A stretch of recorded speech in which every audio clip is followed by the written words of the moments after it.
To view point. మనం తినే ఆహారం సరిగ్గా తీసుకోవడం చాలా ముఖ్యం. తినే ఆహారం ఏ టైంలో తినాలో తెలియడం ఎంత ముఖ్యమో, తినే ఆహారం విషయంలో ఏం తినాలో తెలియడం కూడా అంతే ముఖ్యం.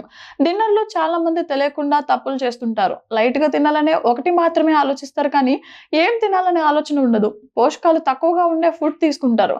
అది సరైన విధానం కాదు. దీనివల్లే డిన్నర్ త్వరగా చేసినా బరువు తగ్గరు. చాలామంది హెల్త్‌పై పెరిగిన అవగాహనతో డిన్నర్ ఎర్లీగా చేస్తున్నారు. దీంతో పాటు అందులో త్వరగా జీర్ణం అవ్వాలని 2 రోటీలు, కూర, కొద్దిగా పప్పు, కొద్దిపాటి అన్నం తీసుకుంటారు. మరికొందరైతే కొన్ని పండ్లు మాత్రమే తీసుకుంటారు. లేదా సూప్ లేదా సలాడ్. ఇవన్నీ మంచి ఆప్షన్స్. కానీ వీటిని తిన్న తర్వాతే అసలు సమస్యలు మొదలవుతుంది. ఇప్పుడు చెప్పిన ఫుడ్స్ చూడడానికి చాలా లైట్‌గా అనిపిస్తుంది. కానీ ఇది బాడీకి సరిపోదు. ఇందులో తగినంత ప్రోటీన్ ఉండదు. పైగా ఫైబర్ కూడా తక్కువగా ఉంటుంది. హెల్తీ ఫ్యాట్స్ ఉండదు. దీనివల్ల శరీరానికి ఎలాంటి ఉపయోగం ఉండదు. ఇప్పుడు చెప్పిన డైట్‌తో బరువు తగ్గుతారు కానీ దీనిని అలానే కంటిన్యూ చేయలేరు. మీరు తీసుకునే ఆహారం లైట్‌గా ఉంటుంది. ఇది మన బాడీకి ఏమాత్రం సరిపోదు. దీంతో లేవగానే ఆకలి వేయడం, అలసిపోవడం జరుగుతుంది. కొన్నిసార్లు మధ్యలోనే ఆకలి వేయడం జరుగుతుంది. అంతేనా? చక్కెర తినాలనిపిస్తుంది. నిద్ర సరిగ్గా పట్టదు. జీవక్రియ తగ్గుతుంది. దీంతో తిన్న ఆహారం త్వరగా జీర్ణం అవ్వదు. అలానే కొవ్వులా పెరిగిపోతుంది.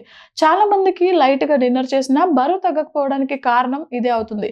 రక్తంలో చక్కెర అస్థిరంగా ఉంటుంది. బరువు తగ్గరు.